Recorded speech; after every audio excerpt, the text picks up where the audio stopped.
welcome back into the Lions 24/7 podcast. I am Tyler Donohue. He is Sean Fitz, and Mark Brennan sporting the sunglasses. If you're watching us on YouTube, why not? He's down in Florida. I don't care if he's in a hotel room, covering the Outback Bowl early on for us at Lions 24/7 with Fight on State. Mark, you've had a chance to see Penn State. We're going to be down there following you to Tampa as this week goes, but we figured it's time to get you on the podcast. You've had a firsthand look, along with your daughter, Grace Brennan, who I know has done a great job shooting photos for us and video. But welcome back on the Lions 24/7 podcast. Not that you need an introduction around here. Yeah, it's great to be here. I wanted to do this from the pool, but it was like loud music and it was kind of wet. And, it's like 75 and a little breezy, so I was getting chilly out there. So I figured I better come back up and warm up a little bit. So I'm sorry, I forgot to take off my shades. But yeah, it's tough down here. I mean, the weather's kind of been kind of tough. The 70s and only dipping down to the high 50s at night has been brutal. We really feel for you. It's white here in State College. We got a nice little snow coating this morning. So I don't know. I know Tyler's in New Jersey. You're in Florida. I'm in State College, but it's a little bit easier to travel where you're at and with your family as compared to Tyler and I. So, no, it's great. It's great to have you on. You went down early, as you often do for these bowl trips, and got to see Penn State arrive for the Outback Bowl. With these days, with any of these bowl games, you're holding your breath, making sure the team gets there. That flight made it down there on Christmas night, and you were there for the arrival. Some notable no-shows, some notable guys showing up. We have some notes on the site at Lions 24/7. What can you tell us about what you saw from a first-person perspective down in Tampa? Yeah, first and foremost, as we record this, some of the key names we still don't know because the team did not arrive all at once. And even when we saw them arrive at practice, arrive at the team hotel the other day, even when we saw them arrive at practice, it was in 4 buses and guys were coming in all different areas. So I think we might have a feel for the way things may go with Dotson and AK and Congo, but we don't know for sure. We can't report anything definitively. What we could report definitively from the team arrival over at the Grand Hyatt, which is only about a mile from here. It's pretty cool. The setup is pretty cool. Was one of the mysteries that was solved is what was the story with Rasheed Walker. Now, we don't know exactly what it was, but the big left tackle was on crutches. And this was a public setting. I don't think we violated any trust. It was a media. they billed it as a media event. And when he came hobbling in, it's like, oh, okay. And I think if people watch the video, you could actually hear me saying, which sometimes when you're video recording, you're a dope and you forget that you're being recorded as well. And I'm like, oh, that explains some things. You could actually hear me saying that. And it's too bad for him that he got banged up, but I think it's a good sign for Penn State that he's down here. Again, we don't know anything for sure about his future, but the fact that, people were wondering, is he going to opt out?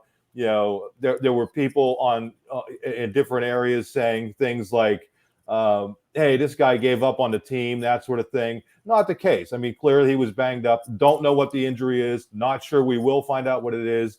But he was hobbling around on crutches as well. And then I think there was also a rumor about Jesse Luketa, and he was at the team hotel before we got there.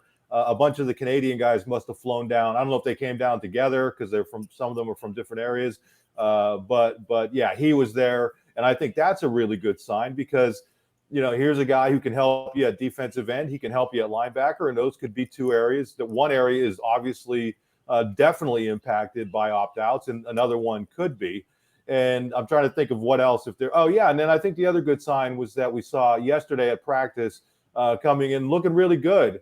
He's obviously not going to play, but the fact that he's with the team, PJ Mustapha, said hello as he always does on his way in, big grin on his face, was walking without any apparent pain. And listen, I'm not trying to give medical diagnoses here, but to see a guy who underwent some sort of surgery back in October here with the team and showing up at practice, obviously wasn't able to practice. We didn't see practice, but I'm just assuming he didn't do anything at practice. He didn't look like he was ready to go do that. But I thought that was a good sign as well. So if there's anything I'm missing, I think I covered some of the key guys.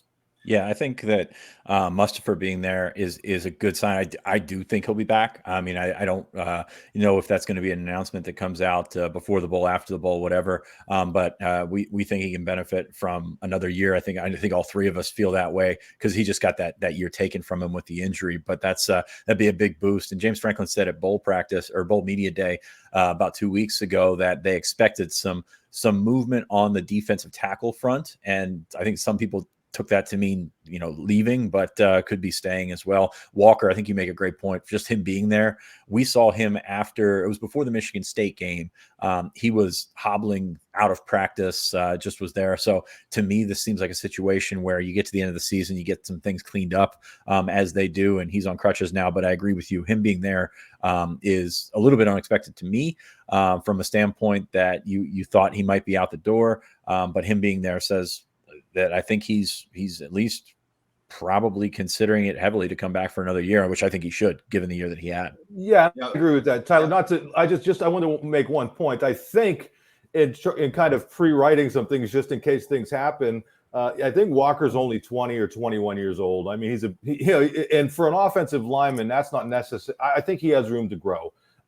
I'm not sure you can look at his season as anything other than a bit of a disappointment. So I think he's a guy, you're with the same offensive line coach for a third year, you're in the program, I think it can't do anything but help him. And again, I agree with you, Sean. PJ Mustapha, had he not been banged up, I think it would have been a no-brainer for him to leave. But I think he's the kind of guy who can come back from an injury and really prove himself and be a high draft pick. Yeah, Mustapha was a second All Big Ten pick, playing half of a football season. Yeah. That says a lot about the eyes that he opened earlier this year. And we've said a lot. If Mustapha's back, that's great news for Penn State. Potentially great news for him in the conversation about the 2023 NFL draft. But going back to Walker real quick, that one stood out to me because when a guy's on crutches and he's showing up and he's taking the time to travel with the team and going through all the things that the team is going to want you to do. You're not just, freewheeling it down in Tampa. You're with the team. You're a member of the team. I think a lot of us were wondering, is Rasheed Walker still a member of this team coming out of the season, going into December? Is he eyes forward? Is he focused on the next level? And I think the big question is here, if he is back as a potential fourth-year starter at the left tackle position, and we spent a lot of time last episode, Mark, talking about how thin it looks right now at tackle going into the offseason.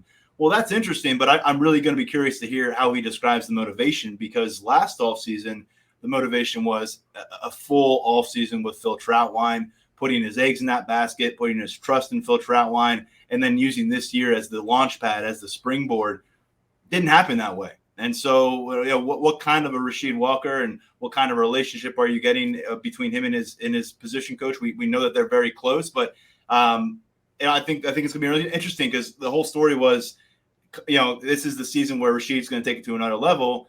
That didn't happen. And now what's the dialogue and the narrative going to be about Walker going into this offseason if he's still with the program? Just a guy that I don't think any of us really accounted for potentially being on the 2022 roster. And if it's trending in that direction and you're reporting down in Tampa kind of leads me to believe it may be, then that's something that both the offensive lineman and Rasheed Walker and the offensive line coach, they both would probably like a redo on how 2021 went. Well, forget about but forget about the off the field stuff and getting that. Penn State needs as many tackles as they can get. I mean, let's look at what they've done over the last 2 years. So if you get Walker back, an unexpected boost, I think we would consider it. If you get Olu Fashanu ready for next year, does that mean you can swing Caden Wallace to the interior? Just gives you so much. Just even one more body there at tackle just gives you so many more options that you can do with that offensive line. And God knows they need a reset, no doubt. But to get a guy like Walker back, I think would be an unexpected but welcome boost. And they have so many guys who they probably may be depending on who have barely played. And I thought this was going to be the season where, we're this deep, they were going to play. And I know a couple injuries factored into that, but I don't think it can do anything but help. Now, the Rasheed Walker that we talked to, very low key, obviously doesn't like dealing with the media, but he was named the team captain for a reason. Not because he deals with the media well, but I think because he's probably a good leader within that offensive line room. I'm not in that room. I don't know for sure, but they just don't name guys team captains. And I think having him from a leadership perspective, listen, if he's not comfortable dealing with us, that's completely cool. I wouldn't be comfortable dealing with us.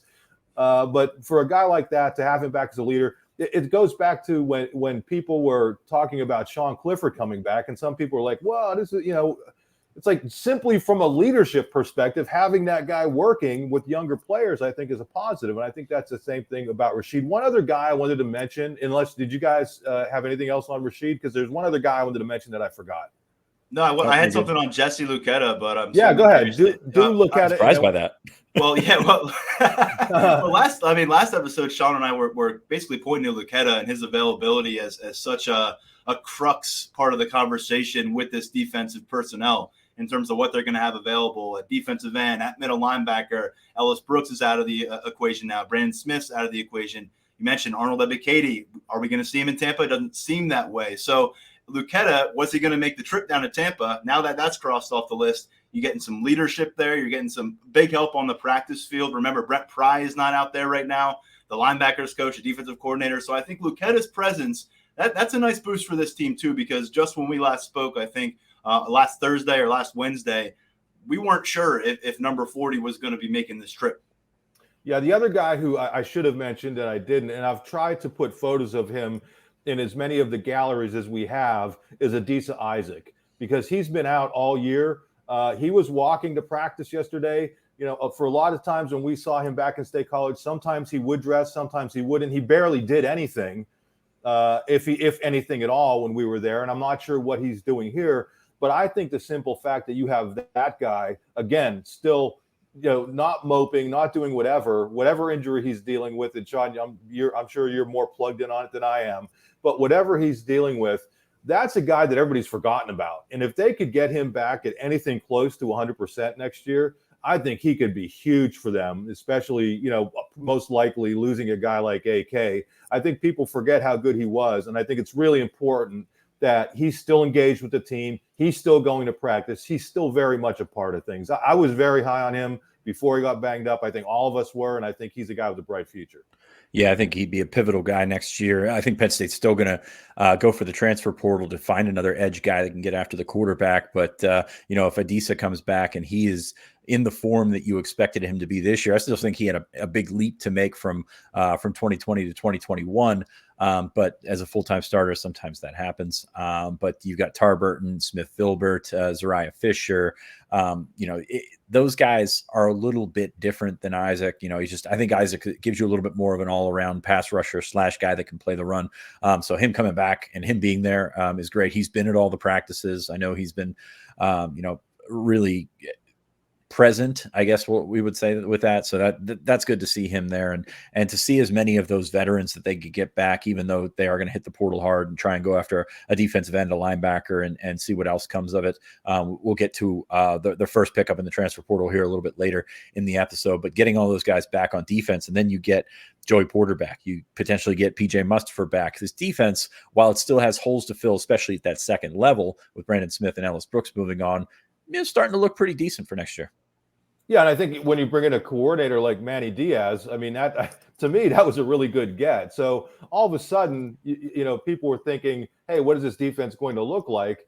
And I think it has a chance to look pretty good. I mean, I don't know. I'm sure you guys have discussed it, but, I still scratch my head a little bit over the Brandon Smith decision. I think he's a guy who really could have improved his stock going forward. I don't think he had a particularly good year. I don't think the stats reflect necessarily the way he played. But even without him, they need people to step up at linebacker. But does that free them up to do some things with Curtis Jacobs that maybe they were reluctant to do with Brandon Smith? I don't know. But I just figured I would throw that out there because I didn't get a chance to discuss it with you guys at all. But that's the one guy. When I look at these guys making decisions, I'm always like, hey, do what's best for you. And for a guy like Dotson, I mean, what else does he have to prove? For a guy like AK, what else does he have to prove? But I think a guy like Brandon Smith still probably had some things to prove.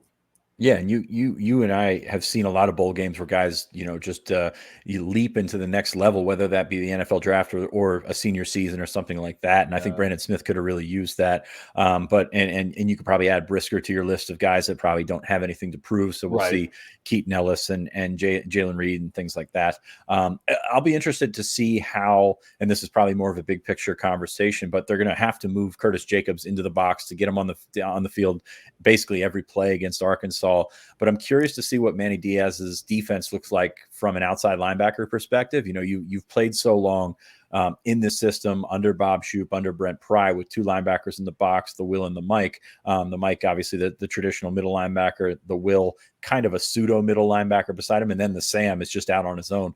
I'm curious to see if that's the approach that they take and how that impacts how they use Curtis Jacobs next year. Because I thought Curtis Jacobs, for a stretch this season at least, was the most active linebacker, was the best linebacker that they had out there making plays. I think Ellis Brooks was certainly solid, but in terms of high level ceiling guys making plays, Curtis Jacobs did some really special things, I thought, from that Sam position. Now, if you move him into the box, or if they have a spot for two box linebackers, I'm curious to see what his future looks like there. That's, like I said, more of a big picture topic, but I think you're going to have to put him in the box against Arkansas because you don't have the bodies to get around like you did for the majority of this season. Yeah, you're talking about a team that runs it 40 times a game, right? So, and given who they lost, may run it 60 times in this game after seeing what Illinois did to Penn State. So, they're going to need him to step. I don't know. And again, I haven't been on every week with you guys, but I still look back and I'm not sure what I was missing, why they were taking Curtis Jacobs off the field in nickel and dime situations. Because to me, he seems like a guy who was more capable of doing things in open field situations. I mean, he clearly was more capable of doing it in open situations than Brandon Smith. I mean, there's no question about that. I don't think anybody could argue that. So that's a bit of looking back. But Sean, when you said, hey, this something's a big picture topic, that's what these bowl games are all about, the media coverage. We'll spend as much time asking guys about players who are, young players who are looking good. And, I think Penn State's probably even looking at it as, hey, how do you start preparing for the next season? Because really, what's at stake here? I think you're better off looking at it as a stepping stone to next season. And, oh my goodness, Outback Bowl champions. Yes, yes. Well, I think a guy who plays into both this week and what we're looking at in a matchup perspective, and then 2022 and that linebacker conversation may be Jonathan Sutherland. And he announced just a few days ago that he is sticking with the team for 2022. Hadn't been a name that we had gone to during our conversations. We had mentioned Mustapha, maybe Lucetta, and of course Sean Clifford, but turns out Sean Clifford likely won't be the only 4-time team captain on this roster next year. Jonathan Sutherland, 3-time special teams captain. And we talked about this on the last episode with the movement at linebacker this postseason. Probably he's going to be stepping up again. You're going to expect to see him playing some of that Sam position. He started in that role with Curtis Jacobs unavailable against Rutgers, and he finished off his message that he's coming back for 2022 with that hashtag LBU, which was a little bit of a teaser, it would seem. And so year number 6 at the forefront coming up for Jonathan Sutherland, but potentially his second start at linebacker in a 3-week span, in a 3-game span, I should say, against Arkansas. Yeah, I think you're going to have to play Sutherland at that Sam spot because just numbers dictate everything that's going on right there. Curious to see what they do with Kobe King and Jamari Budden, but at the same time, I think Sutherland's going to be a guy that eats up most of those reps at Sam. Curious to see how this works in the long term. We expected more of him at Sam this year, but I think Curtis Jacobs really embraced that and took the next level. It's funny because you look at Sutherland and I don't know that he took snaps away from anybody this year, if that makes sense. I mean, he was a special teams guy, didn't play a ton on defense. And, when he was at safety, taking those reps, it was because somebody was banged up or something like that. It's not like he was in the way of Jalen Reed or something of that nature. So I'm curious to see if that's something that happens next year. Maybe Budden gets, maybe he's in a competition with a redshirt freshman, something like that. Because what we've seen of Jonathan Sutherland is not, he doesn't jump off the page or anything like that. He's not a guy that you look to if this is one of your starters on defense, you probably have more questions than answers at that point. So we'll see what happens with him. I'm kind of bummed because I was hoping Chris Stoll would get that number 0 and we could see a long snapper wearing number 0. But I guess Sutherland's got that for another season this year. I'm curious to see how he fits. Is he a 2-deep guy or is he a starter? I mean, I think you could make the argument that he's probably a little bit more valuable as a 2-deep guy and a special teams guy than a starter right now. Yeah, he's kind of a Band-Aid defender is what I would say. Like they had an issue popped up the week before. He was your Band-Aid, whether it was linebacker or safety. We know what he brings you on special teams, but he was kind of that Band-Aid defender, and that started week 1 against Wisconsin. He's a utility guy in baseball. So if your third baseman goes down, he could play third. They could put him in the outfield. He could play first. The only thing he can't do is pitch. It probably could, and I think that's valuable. I mean, to have somebody who you can plug in different areas, and then to be that leader on special teams. And beyond that, the example that he set, and I mentioned this early in the season. I think the example in this day and age, and I'm going to sound like the get off my lawn guy, but in this day and age, when guys are so quick to enter the transfer portal, when you see 2 guys like Luketa and Sutherland who are willing to embrace their role and do what's best for the team. I know that sounds corny, but that's what those guys did. And to have that sort of personality back in your room for another year, whether it's the linebacker room, whether it's the special teams room, whether it's the defensive back room, whether it's all of those rooms, I think he's another guy. It's a real valuable thing to have him as a leader and as somebody who sets an example more than in just how he plays, but in how he presents himself as a teammate. Oh, we said the same thing about Sean Clifford. Oh, sorry, go ahead. Well, I was going to say, let's clarify this. If guys are announcing right now that they're staying put and it's on that PSU graphic, Penn State wanted them back. It was a mutual kind of conversation that took place, and maybe it wasn't the easiest conversation. Same deal with Sean Clifford. Yeah, there's some people that are out there that are saying, well, doesn't the Penn State staff have a say in these kind of things? Yes, and they did. Yeah, they certainly do. And we were kind of saying the same thing about Sean Clifford. I mean, even though he is being leaned upon and will be the starter next year, but having that guy, there's something to be said for having that guy around, teaching those guys how to work, teaching those guys how to handle those situations with the 2 freshmen coming in. So I think the legitimate criticism here is when you get down to it, how close are you to 85 scholarships? And does Jonathan Sutherland coming back mean that you have 1 fewer spot taken out of the portal? We've seen how impactful those portal guys can be. And that's probably my big question coming out of this is do you get, for all the positives that you get with the experience, with the work ethic, with all that stuff in special teams, could you use it? Could you use it on a guy that you maybe think could be a game wrecker on that defense? And I don't know that we're going to have an answer for that anytime soon. Well, we do know this. We do know that they know how to crunch the numbers. I mean, they're people much smarter than us with Ivy League degrees and big time degrees are working on doing this stuff. So it's not an easy thing to do. And I think the point, though, Sean, is really well taken, that it's not just something that arbitrarily happens. This is something that's analyzed from both sides. I would say in terms of people taking up those 2022 scholarships, if you had told us 5 games into the year that PJ Mustapha would be one of those guys, and again, no announcement yet, we would have all been stunned. We wouldn't have known he was injured. Joey Porter Jr. probably falls into that category, though, after the first half or so of his second season as a starter.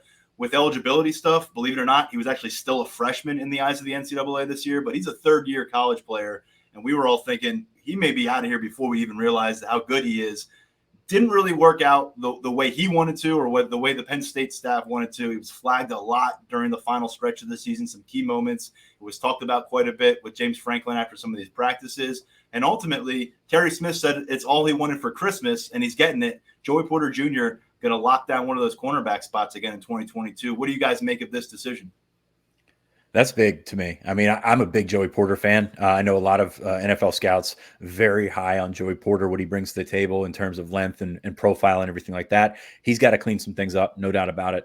He had a rough second half of the season, got flagged for a bunch, and I actually said this before James Franklin did. I think they were looking closely at him, very closely at Joey Porter, more so than we've seen a lot of corners in the league. And that's something that was apparent to me. And then I think some more people got wind of that, and it really took to the next level in one of James Franklin's late press conferences. But I think Joey Porter is very talented. I think he's a guy that, if you look at what he's been able to do, it's just not one of those things where he's a guy that gets burnt. I mean, he's a guy that gets caught up, and when you're close to 6'2", that might happen there as you turn and run. So I'm a big fan of Joey Porter.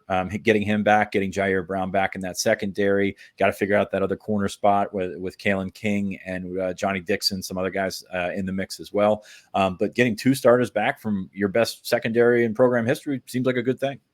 Here's the thing to me about Joey Porter Jr. is that you would rather have a defensive back who is able to do what he can do and is too aggressive, rather than, because you can dial that back.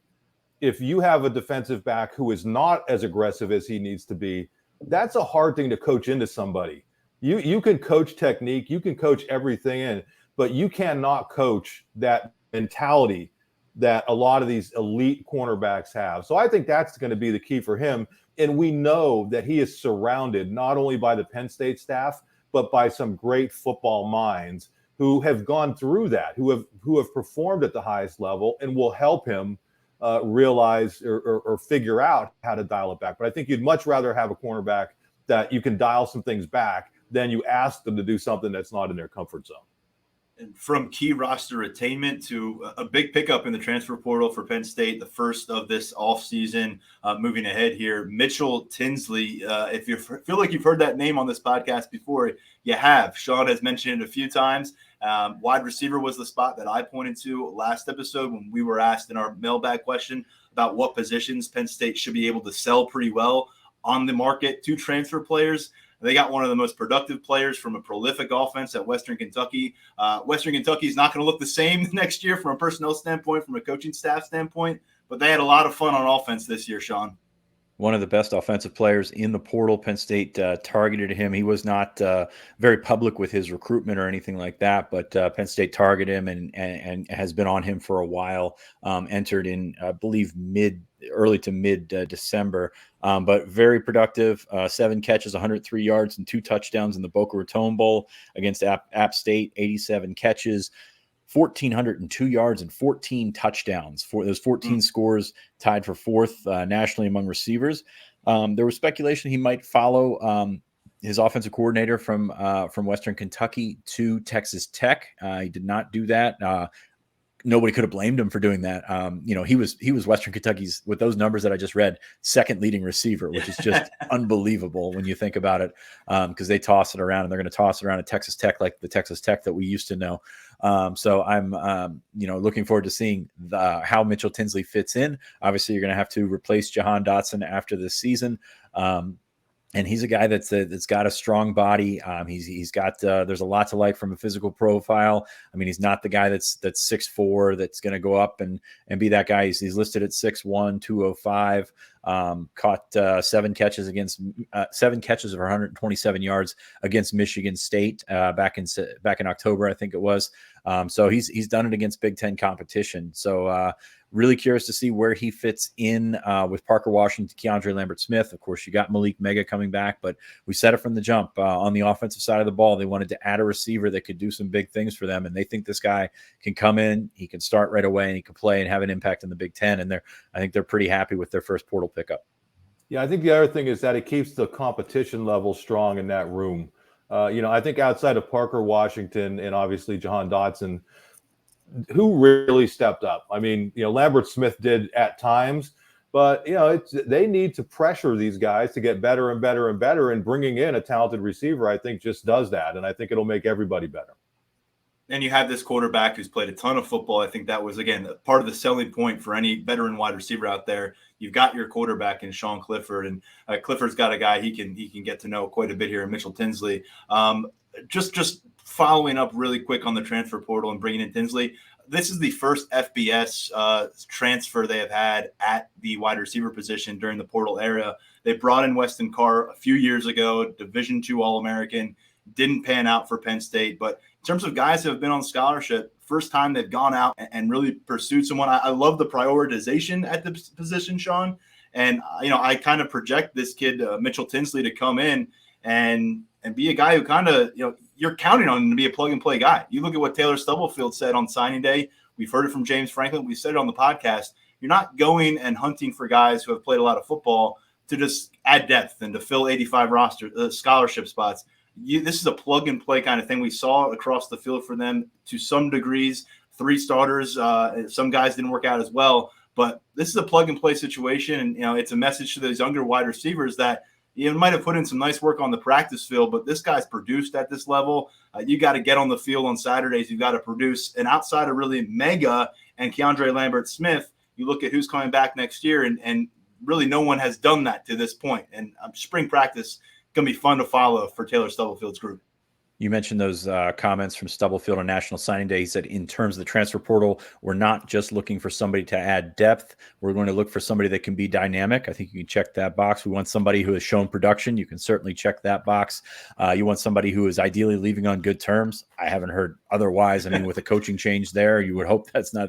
You would hope that's the reasoning for it. You've got to find somebody who will be the best fit because they feel like they have a pretty, or I feel like I have a pretty good room.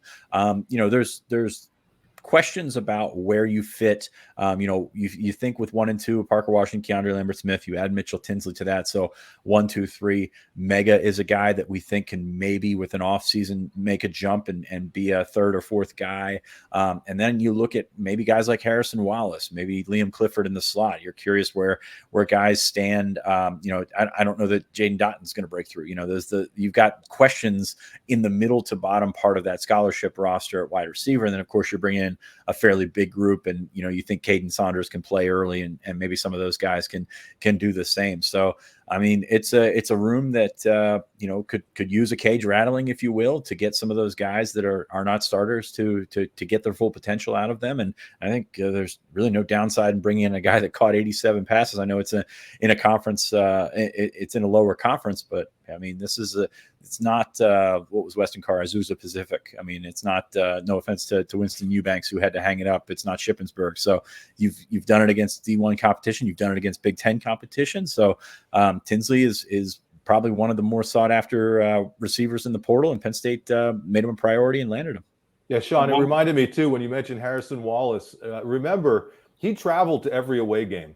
Even when he was banged up, he was not in uniform at Iowa, but they still traveled him. And that they don't do that right unless they think very highly. Tangwell was the other guy. Veyu obviously traveled every game. And then the guys who played, traveled every game. But Harrison Wallace was a guy who did not play a lot, but traveled every game. So I think they have just wanted to throw that in there because I think that may be something that's a little bit overlooked when we talk about the wideouts. There was a stretch there in 18-19 where this wide receiver room was kind of wandering through the desert and a little aimlessly, rudderlessly. There were some leadership changes. There just wasn't depth, and much healthier spot right now. And Mitchell Tinsley adds to that dynamic for 2022.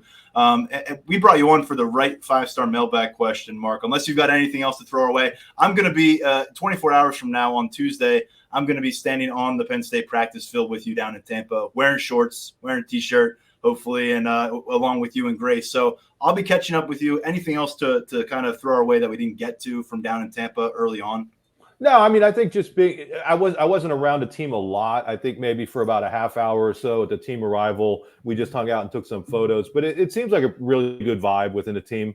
And sometimes when you get to these bowls, I mean, Sean, you've been to bowls. I remember one in particular in Texas, probably with good reason, where the vibe wasn't all that good. But here, the guys seem to be enjoying themselves. And I think that's really key when you get to a bowl, is that they're able to kind of balance the having fun. Sources tell me that there was a tight end who celebrated a 21st birthday last night. I don't think they're practicing today. There may have been some things on social media that Grace saw or did not see. I don't know. But Brenton Strange, I think Brenton Strange turned 21. I think that's very important. Back in the day, back in the Joe Paterno era, they would go down for like 2.5 weeks for a bowl.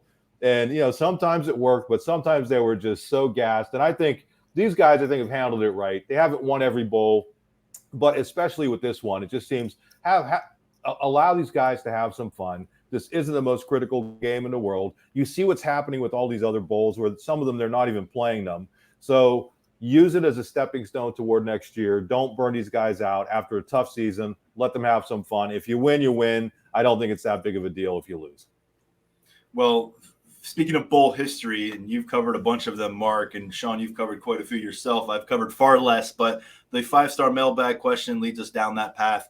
What is the most impressive bowl experience you've encountered while covering Penn State? Mark, we'll lead off with you.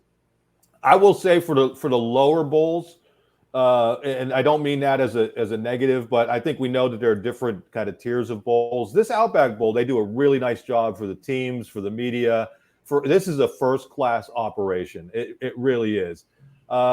In terms of, it's tough. Is this question about what's the best experience for the team or what's the best experience for the media? Because I can tell you that the Fiesta Bowl and the Cotton Bowl, when it comes to the media, were outstanding in their own right. So I'll do it from a media perspective, just in the sense that the hotel, the media hotel, the Camelback, Scottsdale, Marriott, whatever it is, for the Fiesta Bowl was insane. And the media hospitality suite at the Cotton Bowl, which you guys both saw with the wall of snacks and different games and stuff, that was insane. But I would bet you that if you ask the players, I would think that they would say the Fiesta Bowl. That would be my guess. Maybe it's something that we could ask some of these guys, not necessarily this week. But, the Rose Bowl, to me, great bowl. But it's in LA. I think it's a little bit. The Rose Bowl people hate me for saying this. I think it's a little bit overrated. The whole experience. I don't get the whole Pasadena and parade and all that stuff. So I would say that the top one for the media would be the Fiesta and the Cotton Bowl. And if I had to pick one of the two, I would say the Fiesta Bowl. Just a great area, and Penn State's been treated really well there. And I've never heard a Penn State player say from way back in the day when they first started going in the early 80s that they had a bad time at the Fiesta Bowl.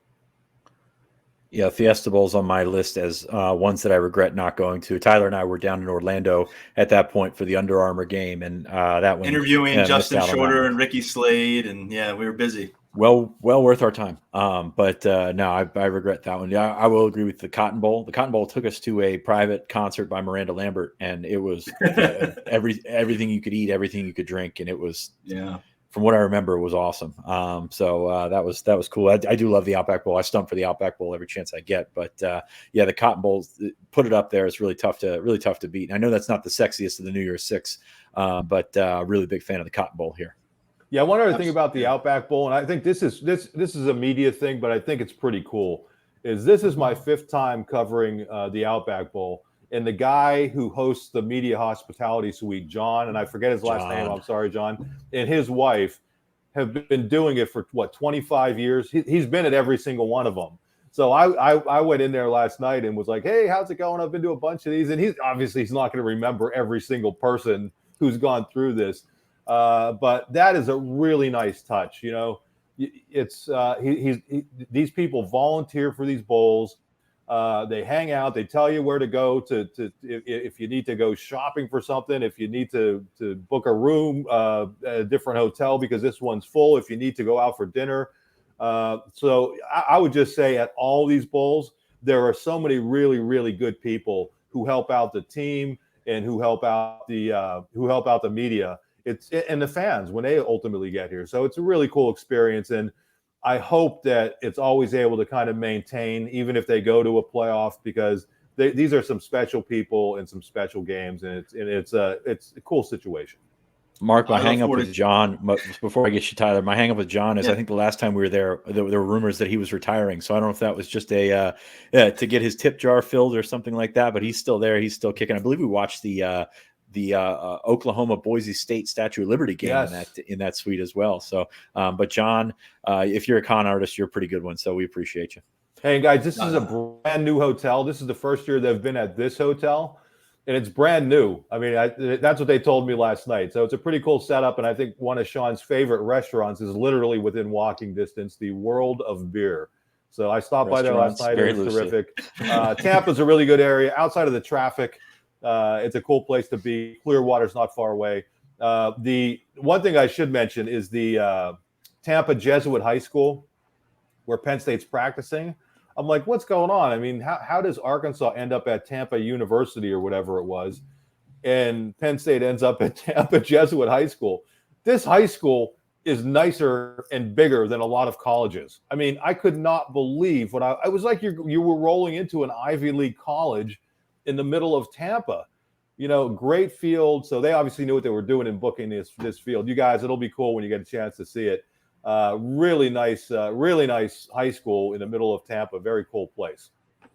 I grew up in Tampa, in the Tampa area until I was 11 years old. So I'm looking forward to getting back down there. Haven't attended an Outback Bowl, but we had inaugural season tickets at Raymond James Stadium in 1998 and Tony Dungy's Bucks. So it'll be nice to get back in that one in the press box. And again, very short sample size on my end. I was down in Orlando with Sean for the Fiesta Bowl, which everyone gave rave reviews. The Citrus Bowl wasn't the nicest week in Orlando. It was a pretty sleepy game to cover, and I'll tell you everything about the Cotton Bowl from when we got there, the way we were treated, to the way the game turned out. And there was almost 100 total points scored, and just absolute dominant individual performances on both sides of the ball from Micah Parsons, Journey Brown. That's my vote until further notice. So, and it's pretty incredible that you have covered the team this long, Mark, and that's where you go to. So I feel pretty good about that. Well, you know what I should have said, though? What I should have said, and it's just dawning on me now. So when this comes up next year, I'm going to know exactly what to say. I'm going to say, if there was one bowl you absolutely should never, ever miss, it's the Fiesta Bowl. I mean, it was the greatest time, and I can't, if people had a chance to cover that and weren't able to get there, I just feel awful for them. Just being, as we like to trade jabs now and then. But I wasn't smart enough and quick enough to do that, so I gave my honest opinion. But you guys, you're going to be able to get to enough bowls. You don't have to worry about it as these things go along. You'll be covering more bowls than you can remember. And I'm literally at that point now where sometimes you forget, geez, how many of these things have I been at? But it's been a lot. Well, we'll see you very soon. I'll be down there Tuesday. Sean will be rolling through a little bit later in the week before kickoff on Saturday, and some more podcast episodes coming your way between now and then. It's a daily development situation across college football. If you haven't noticed, whether bowls are even being played, personnel stuff, it's follow the Penn State news at Lions247.com. Hopefully we don't have to do anything about bowl postponements, bowl cancellations, but we're not quite done sorting through this Penn State roster, who's available, who's officially unavailable. So a lot to still learn here on game week. For Sean, for Mark, for our producer, Lance Glenn, we'll step aside for now. And next time we join you, I'll be down in the sun wearing my sunglasses with Mark. Take care, folks. This is the Lions 24/7 podcast.